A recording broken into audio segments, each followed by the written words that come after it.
eu vejo quanto que é importante a gente ter sonhos, correr atrás deles e principalmente compartilhar esses sonhos com as pessoas, né? Meu sonho é entrar no ITA. Ah, não, é muito difícil e tal. Cara, e daí? Né? Se tem gente que entra, você também pode.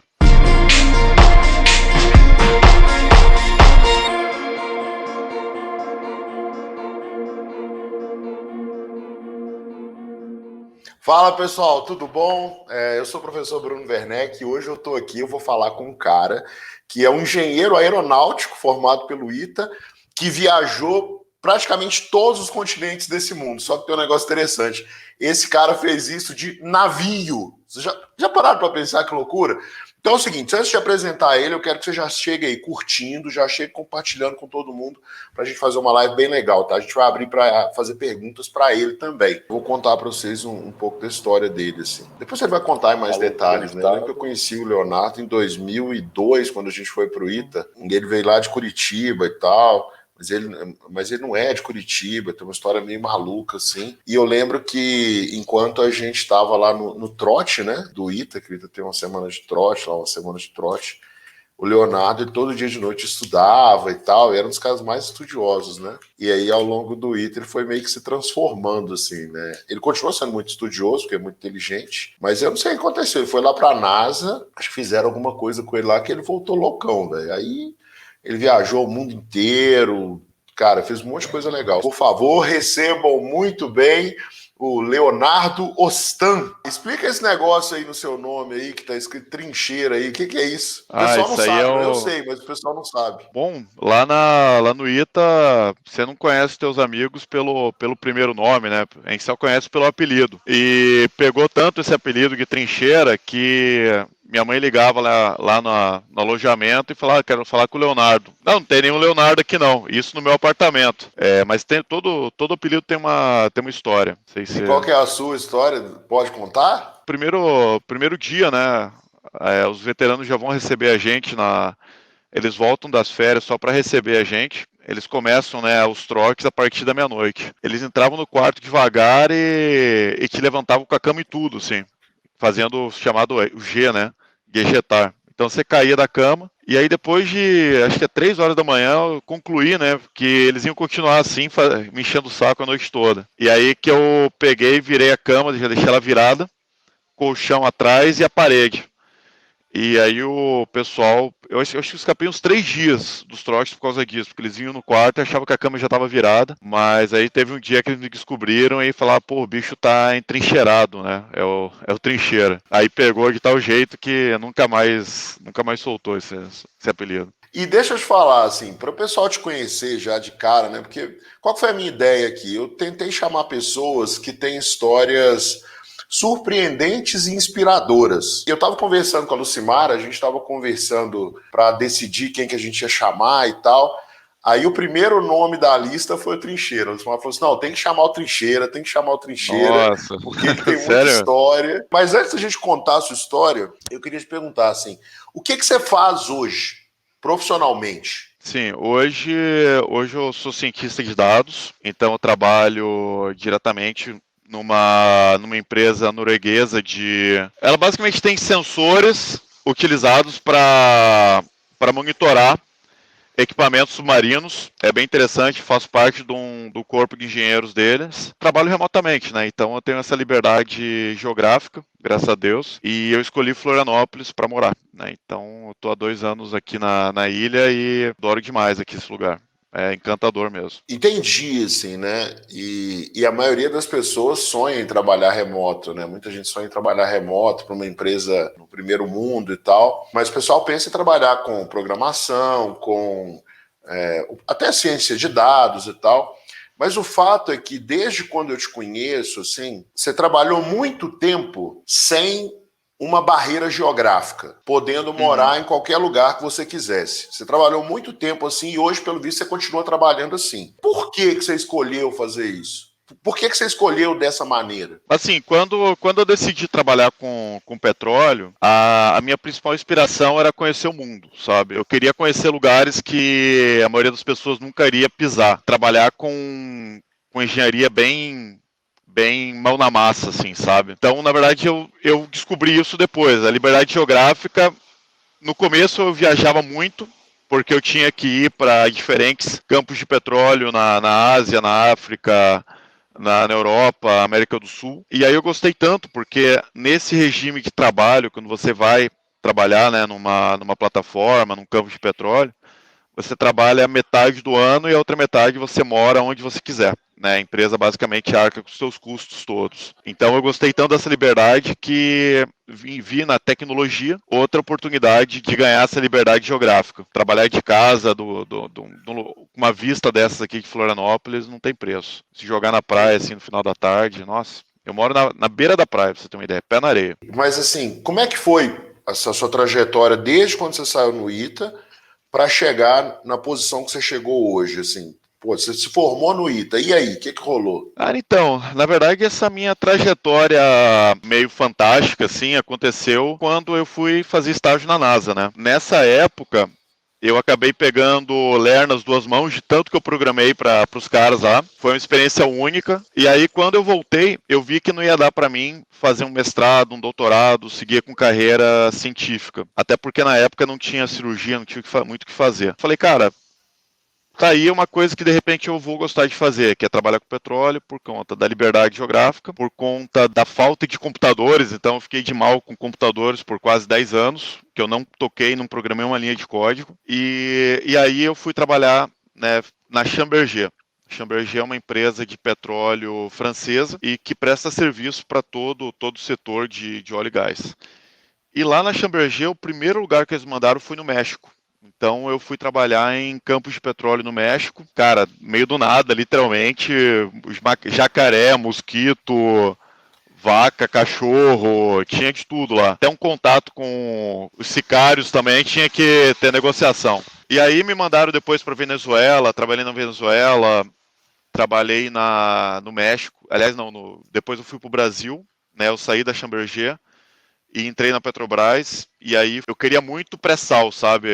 Eu vi que o Brasil estava começando a explorar o pré-sal, falava dos desafios e eu falava, de repente é isso que eu quero fazer, sabe? Eu quero explorar o pré-sal. Muitas vezes na minha vida, princípios muito bobos me guiaram a desfechos muito inesperados, sabe? Com essa ideia de ir para o pré-sal, eu acabei parando no exploratório da Petrobras, fiquei quase 8 anos pelo Brasil todo, do Oiapoque ao Chuí, fazendo poços de petróleo. E aí que, né, conheci uma garota, me apaixonei, decidimos ir morar no Canadá juntos, porque ela é canadense. Deu tudo errado, acabei saindo da Petrobras. A gente foi junto para poder conseguir um trabalho em Londres e nessa brincadeira a gente brigou e eu falei, cara, já vim aqui tão longe, sabe? Eu geralmente não olho para trás, eu só vou para frente. Aí eu falei, cara, já que eu já tô aqui, vou continuar, então aí fui trabalhar na Escócia, me mandaram para Houston, e dessa vez num corpo de engenheiros de perfuração de alto nível. Nessa empresa de Houston foi onde eu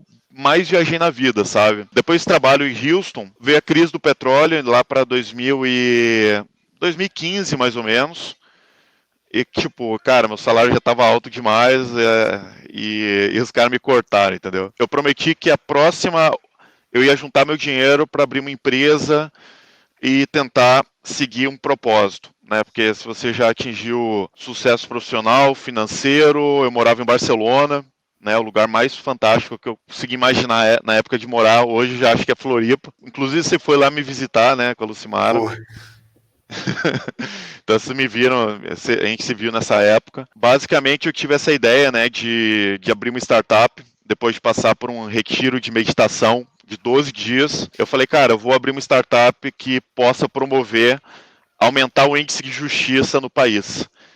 E aí que foi onde eu voltei para o Brasil, larguei tudo que eu tinha lá, voltei para o Brasil, conversei com alguns amigos, e um amigo de infância topou, né, que ele é advogado, e falou, cara, vamos abrir essa startup. E a gente montou um produto que, enfim, teve uma jornada, tentamos, não deu certo, né, startup é difícil pra caramba. Abrimos uma outra startup com base na mesma tecnologia, mas melhorada. Vendemos essa tecnologia para o Brasil, e aí hoje eu tô com uma vida um pouco mais tranquila, digamos assim, desfrutando um pouco mais. E aqui em Florianópolis, né? Só que, enfim, né, a vida nos reserva surpresas e eu tô. Daqui a pouco eu tô indo pra Noruega também, passar uma temporada lá, né? Então, esse é um resumo super curtinho dessa jornada depois da formatura. Daqui a pouco você vai para Noruega, é tipo o quê? Daqui a alguns dias, alguns meses, ou é um plano ainda? Não, não, é semana que vem. Daqui a pouco. Agora, teve uma parada aí que você falou, a gente vai falar do negócio da formatura aí. Mas teve uma parada que você falou que muita gente sonha em fazer. E assim, cara, a gente conheceu muito cara lá no ITA fora de série, assim, em termos intelectuais, né? É assim, eu não me considero o cara que tava na galera do topo. Você acha que você tava onde? Nem eu. Você acha que você tava na rabeira, no meio ou no topo? Na rabeta também não, né? Mas. Cara, eu tava lá no bolo, tava no bolo.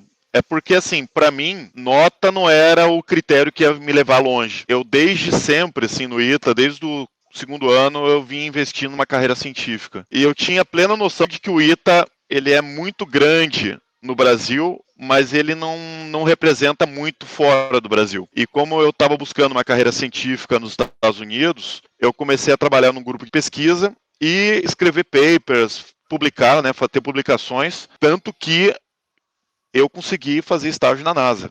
Graças às minhas publicações e network, no final das contas, minha estratégia deu certo. Mas, assim, o ITA, pô, estudava pra caramba com você. Não existe. Mesmo os caras mais inteligentes, eles também tinham que estudar, porque a gente viu muita gente muito boa rodar também, né, Bruno? Mas assim, quando você foi para a NASA, você tinha quantos anos? Pô, faltava um ano pra me formar, cara. Eu tava com 21, acho, 21 para 22. Foi Foi bem bem novo, era novo o para a bebê NASA. lá dos caras. Que eles não estavam acostumados a receber gente de graduação, sabe? E acredite, eles me aceitaram porque o pesquisador gostava muito de futebol, cara. Porque ele tava ensinando o filho, ele era fã de futebol, via no Brasil a oportunidade de trazer de repente um craque aí e conversar sobre futebol e de vez em quando ele me chamava para jogar.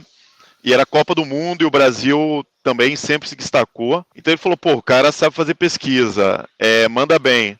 E ainda vem do Brasil, foi aquela simpatia, sabe? Que o brasileiro traz muita simpatia no exterior, por esse nosso jeito mais alegre, mais aberto, sabe? Então, Assim, na parte da pesquisa, né, no plano desse cara aí, eu entendi que você ajudou ele bem na pesquisa, né? Você publicou pra caramba e uhum. tal. E no futebol, você ajudou eles lá no futebol? Assim, você sabe que eu não jogo nada, né? Ninguém Mas lá joga nos Estados nada, Unidos não. eu jogava. Mas lá nos Estados Unidos eu jogava alguma coisa, cara. Porque, É mesmo? enfim, fazer Ah, embaixadinha lá, você já tá mandando bem, entendeu? é verdade.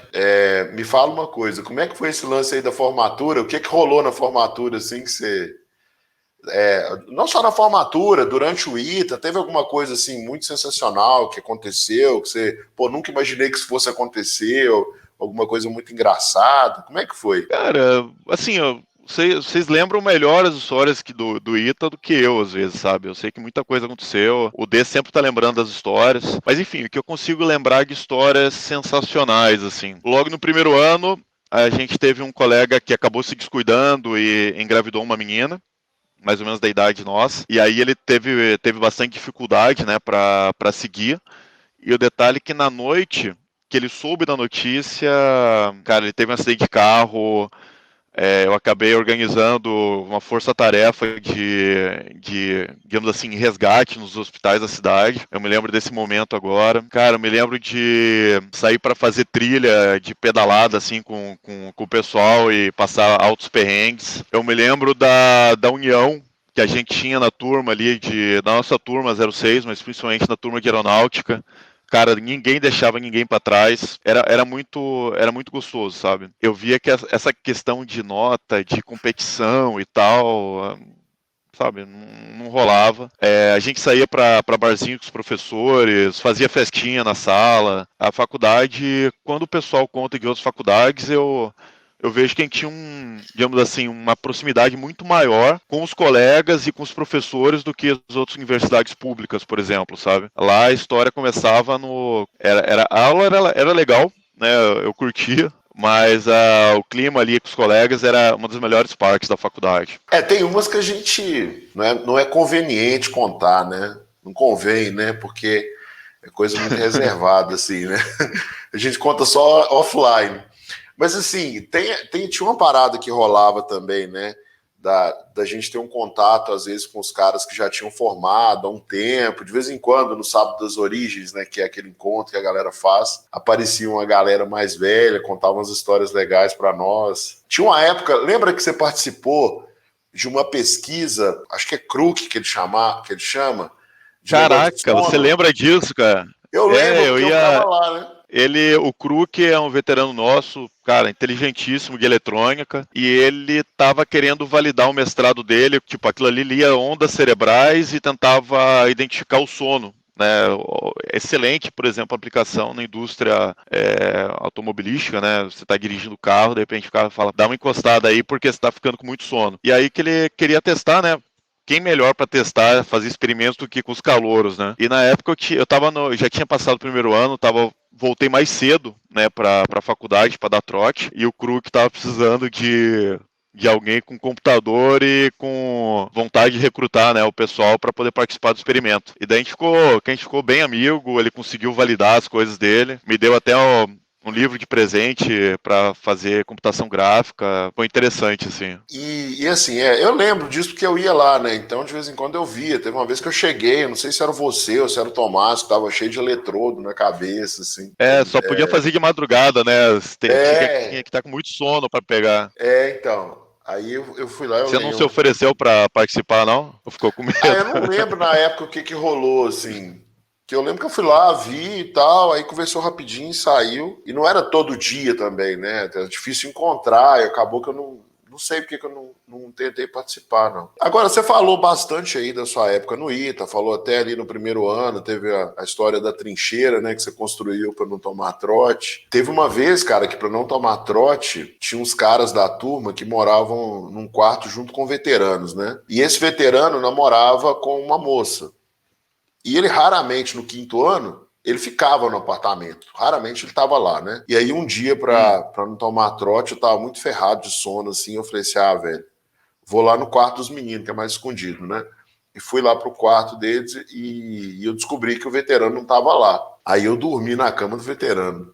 Aí os caras passaram, assim, pra dar trote na galera da minha turma e eu fiquei quietinho, né? Aí eles Nossa, foram te e... pegaram? Não, eles não... Não. O pessoal da minha turma é que ficou bravo comigo depois. Tem uma pergunta aqui que o pessoal está querendo saber um pouquinho mais de detalhe assim do seu trabalho com petróleo. O que você fazia exatamente? O que eu comecei a trabalhar?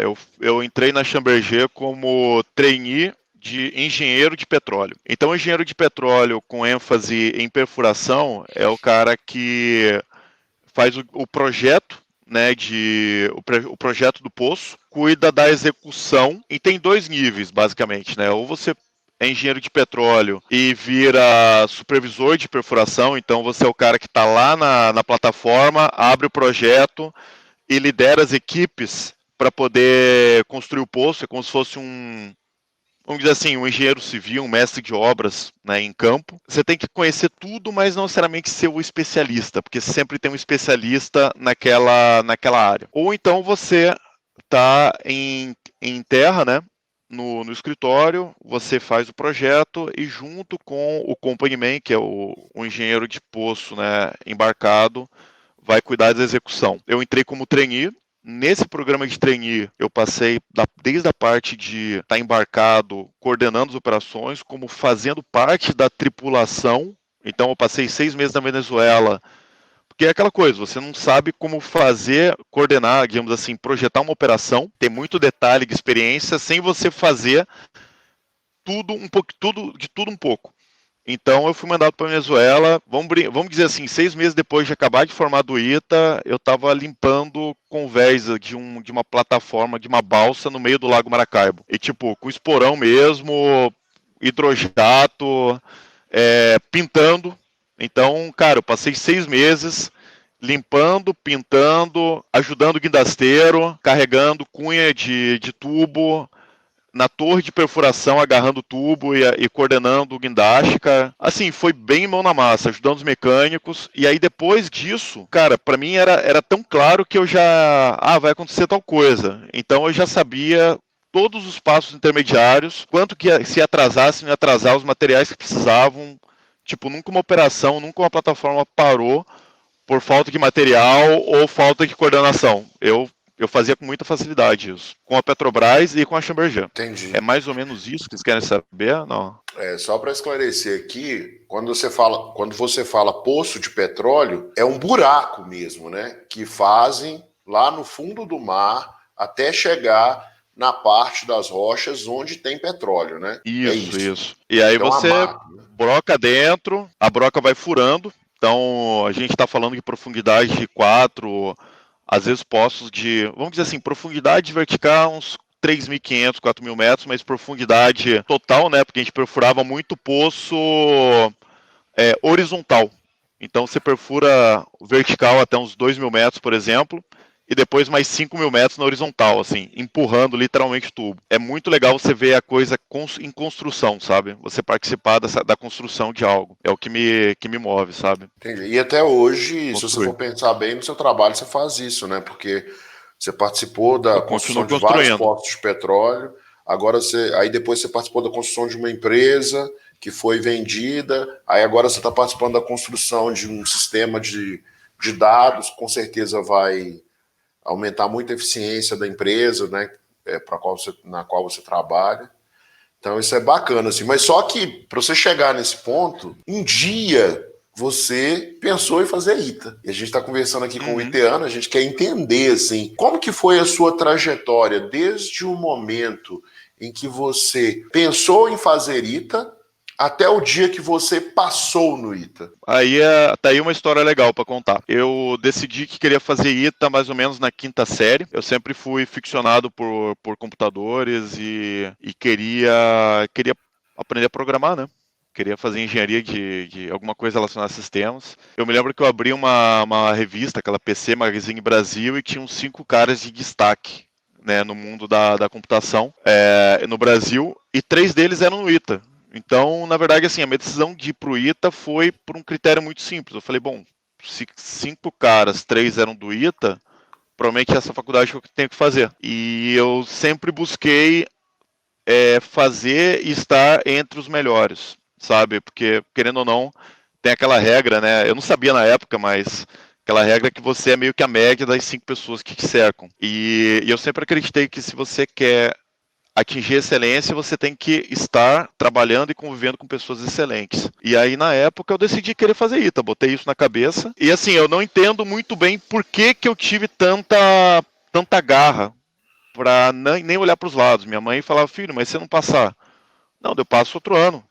Mas se você não passar outro ano? Bom, eu tenho até os 23 para passar. Graças a Deus passei de primeira. Mas o ponto é que nunca foi minha motivação de ITA, porque é difícil. Cara, eu não tinha a menor ideia como é que era a questão do ITA. Eu fui descobrir como é que era a questão do ITA só quando, digamos assim, comecei a estudar para o vestibular do ITA. Entende? Porque antes eu nem resolvia a questão do ITA. Eu só sabia que eu queria ITA.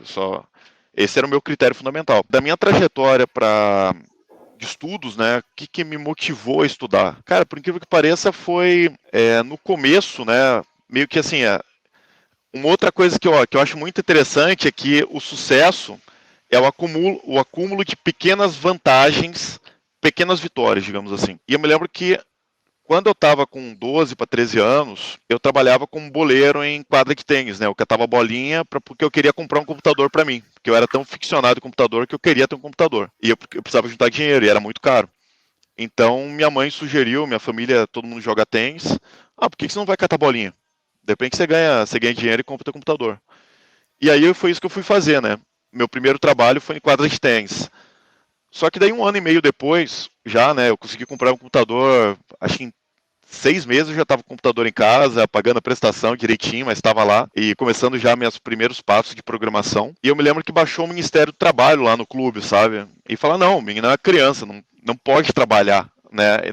Não é justo, é trabalho infantil. E aí eles me mandaram embora. Falei, cara, eu tenho que fazer alguma coisa da vida, né? Porque senão minha mãe não vai gostar mais de mim, porque eu pagava a conta de luz. Claramente ela mostrava muito orgulho, né? Ela tinha muito orgulho de eu, desde pequeno, já meio que empreender, assim. Por muita coincidência, foi um cursinho que estava começando na cidade, em Curitiba, oferecer bolsas. E eu nem pensava em estudar, assim, eu queria trabalhar. Para mim, isso que era o certo, era só trabalhar. E aí que eles foram aplicar bolsas para fazer escola no segundo grau. E eu soube que tinha uma escola que tinha programação. Eu falei, cara, é isso que eu quero fazer, eu quero aprender numa escola, né? E aí que por um acaso eu ganhei bolsa nesse cursinho. E pelo fato de eu ganhar bolsa, eu comecei a estudar por livre, espontânea pressão, porque, cara, se eu assumo um compromisso, eu assumi um compromisso com eles, então a coisa tinha que ser bem feita. E aí que, cara, estudei pra caramba, peguei o embalo. Aí nesse cursinho eu já soube, digamos assim, que o ITA não seria fácil, então eu teria que buscar uma alternativa. Então eu me lembro que eu entrei, consegui passar em todos os colégios para segundo grau, Cefet, Escola Técnica Federal, Colégio Estadual, ganhei até destaque, assim. O pessoal falou, olha, você vai por colégio naval, porque lá eles te preparam para o ITA. Se o teu sonho é ITA, você tem que ir para o colégio naval. E quando eu cheguei na escola técnica, eu tive a base de computação, que eu sempre sonhei, mas o segundo grau era muito fraco. Eu comecei no primeiro ano já a estudar freneticamente matemática e tal, para passar no colégio naval. Estudei pra caramba, quase eu passei. Quase eu passei. Fui um dos 3 da região sul que foi chamado para fazer o teste físico, mas eu não passei no teste físico. Tinha que fazer barra, tipo, não faz o menor sentido, mas eu era um pouco mais gordo, né, na época. E aí que como eu não passei, né, eu entrei no segundo ano e uma professora que sabia desse meu sonho de entrar no ITA, tá aí uma dica muito importante. Se você tem um sonho, compartilhe esse sonho com o máximo de pessoas que você puder, tá? Porque você nunca sabe quem vai poder e quem quer te ajudar. E aí essa professora falou, olha, eu dou aula num supletivo que tem vínculo com o Telecurso 2000, que são aulas pela TV. Tem pessoas que no segundo ano do segundo grau conseguem fazer vestibular e se eles passam, eles conseguem por supletivo, via supletivo, finalizar o segundo grau. E eu acredito que você pode utilizar, né, você pode, como você quer estudar para o ITA, é muito específico, por que você não termina o teu segundo grau em 2 anos e não em 3? E aí você tem um ano só para estudar para o ITA. No começo eu achei que era uma loucura, mas aí eu atupei o desafio, comecei a estudar muito, muito, muito. Então eu comecei o primeiro ano do segundo grau estudando freneticamente matemática. O segundo ano estudei freneticamente o conteúdo do segundo grau inteiro, fora, né, o conteúdo de programação. Passei, né, no vestibular, passei nos 2 vestibulares que eu quis, 2 engenharias. E aí eu me formei, meu segundo grau, eu formei por telecurso, né, eu fiz supletivo para terminar o segundo grau.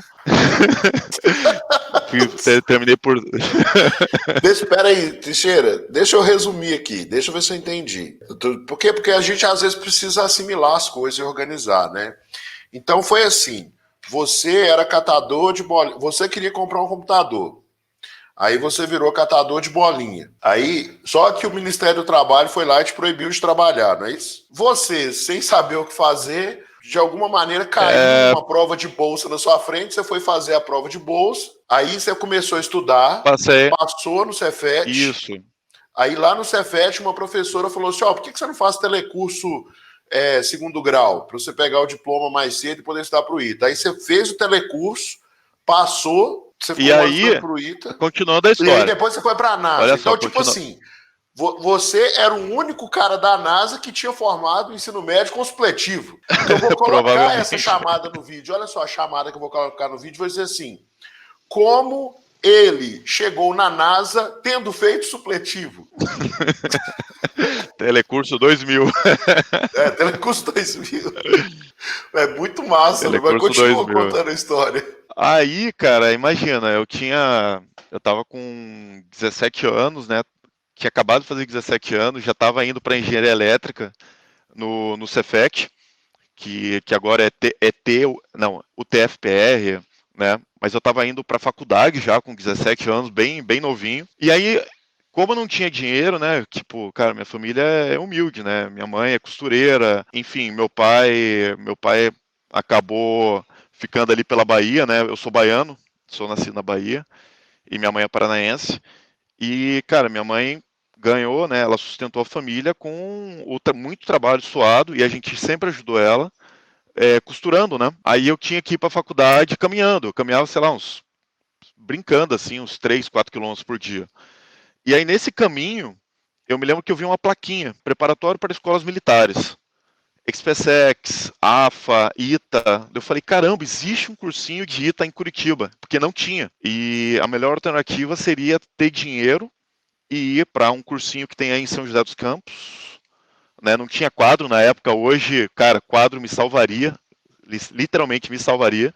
Eu tive que contar com a sorte, e nessa sorte eu vi a plaquinha subir e aí descobri que um ex-iteano, né, um iteano, tinha acabado de abrir um cursinho em Curitiba, uma salinha só, 10 alunos, e ele me aplicou uma prova. Nessa prova, ele foi bem sincero comigo. Ele falou: olha, você, assim, para quem nunca estudou pro ITA, você foi surpreendentemente bem, mas no momento você não tem ainda a menor condição de passar no ITA. E eu falei: olha, eu não tenho condição de passar no ITA.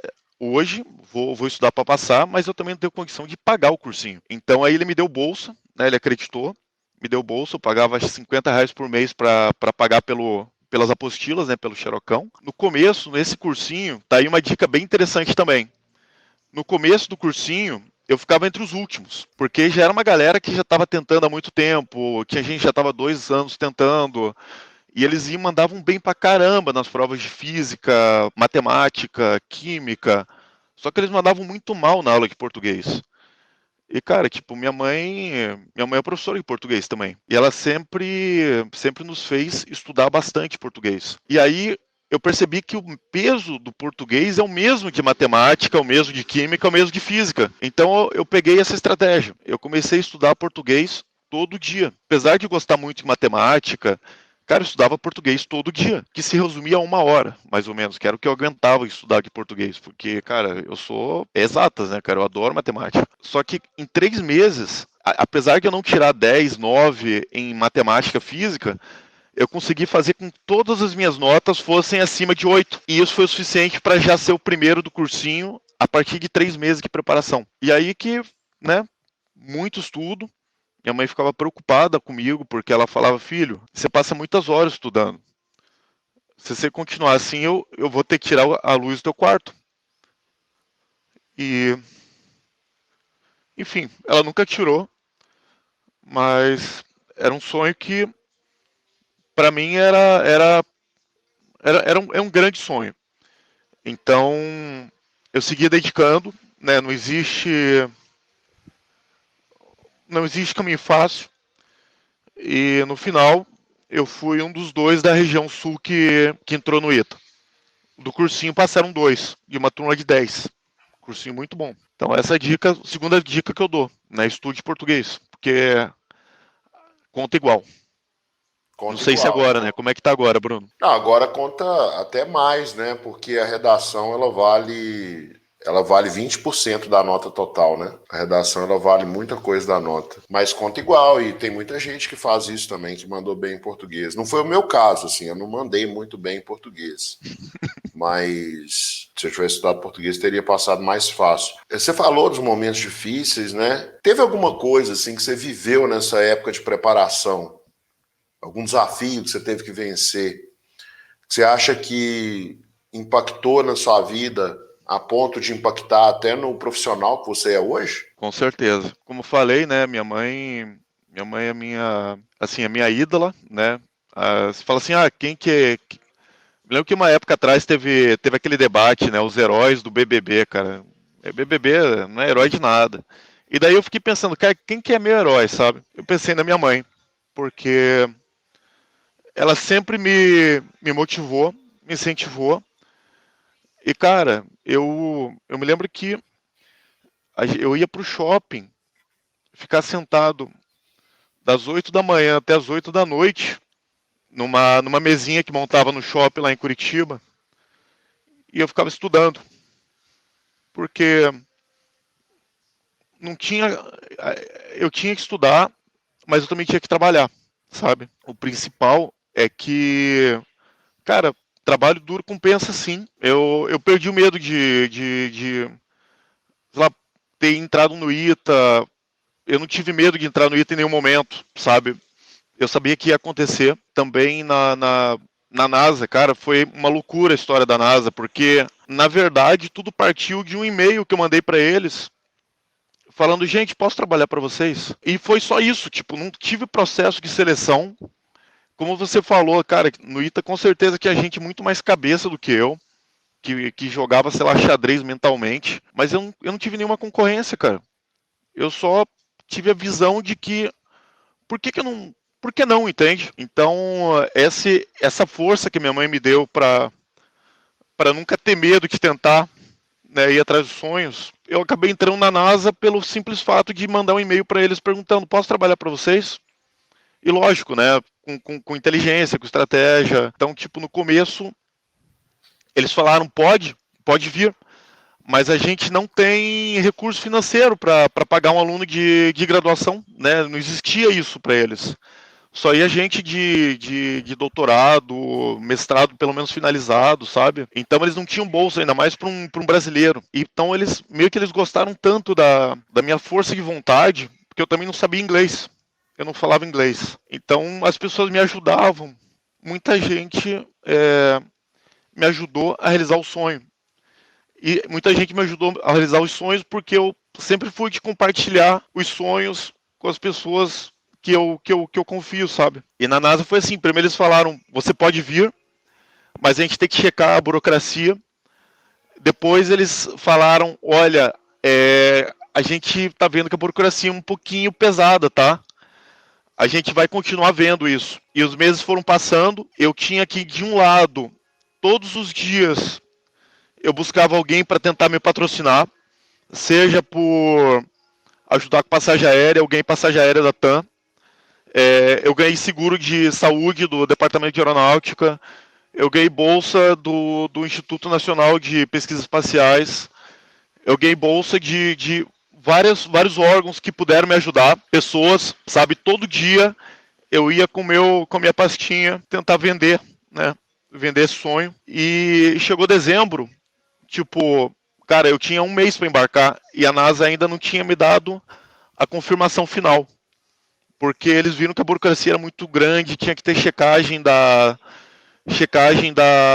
do FBI, uns negócios assim que tipo era surreal, sabe? Até porque eles descobriram que para ter um estrangeiro dentro da NASA, naquele espaço específico, eu tinha que ser o tempo todo escoltado por alguém.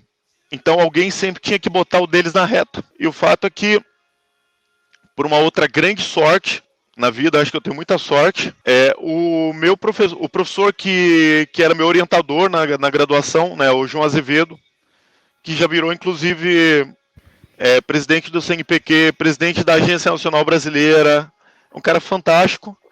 Ele estudou junto em Stanford com um dos caras top lá da NASA que poderia me dar essa autorização. E eles botaram deles na reta também, para que eu pudesse ir para lá, sabe? Então, cara, me lembro que eu me formei no ITA e eu falava, cara, nada é impossível. Eu tô literalmente convencido disso. Então, mais uma história aí para contar. Não sei se você gostou dessa. Eu não sabia dessa história, né? O fato é que eu não sabia das histórias, né, que o Leonardo contou, apesar da gente ter passado bastante tempo junto lá no ITA e tal. Na faculdade a gente tem um ambiente mais de zoeira, né? Então não tinha esse lance de sentar para o cara contar a história da vida dele toda, assim.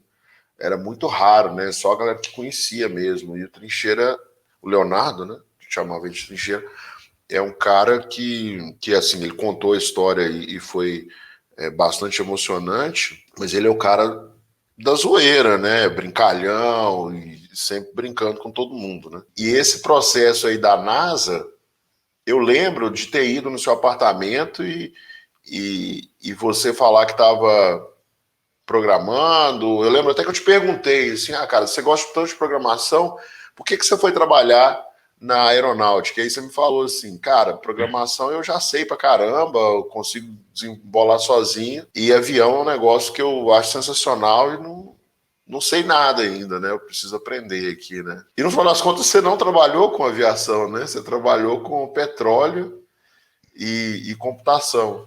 A gente está meio que chegando no nosso horário aqui, né? Eu sei que, enfim, seria bom se a gente pudesse ficar mais tempo, né? Eu, graças a Deus, tenho a oportunidade de conversar com você sempre que eu quiser. Então, depois a gente faz uma resenha aí. Mas eu queria te pedir, cara, para você deixar um recado, assim, para a galera que sonha entrar no ITA ou que sonha entrar numa faculdade, assim, mais concorrida, e principalmente alguém que sente que acha que não vai dar, entendeu? O que você poderia compartilhar com a gente, assim? Primeiro, assim, olhando em retrospectiva na minha vida, assim, eu vejo quanto que é importante a gente ter sonhos, correr atrás deles e principalmente compartilhar esses sonhos com as pessoas, tá? Não existe vergonha nenhuma em chegar e falar, eu quero fazer ITA, né? Meu sonho é entrar no ITA. Ah, não, é muito difícil e tal. Cara, e daí? Né? Se tem gente que entra, você também pode. Você vai encontrar pessoas que vão te dizer que você não pode, que é muito difícil. Se outras pessoas entraram, por que não entender, né? De repente conversar com essas pessoas. Eu acredito que esse podcast aí, esse vídeo, né, de repente vai ajudar bastante gente. Então, assim, primeira grande dica, compartilhe os teus sonhos e não tenha vergonha de sonhar. E a segunda é, cara, estude. Estude bastante, faça todos os exercícios. E eu me lembro que era isso, tipo, eu nunca, eu nunca desacreditei da possibilidade das coisas acontecerem. Porque se tem alguém que fez, quer dizer que você pode também. Bacana demais, bacana demais. Então, quero te agradecer por ter participado aqui com a gente, né? E te desejar Pô. todo sucesso do mundo. Quando acabar esse Covid aí, se você estiver lá na Noruega, eu vou lá te visitar com a Lucimara e as meninas. Beleza? Vamos lá. Vocês são super bem-vindos, super queridos, gosto demais de vocês.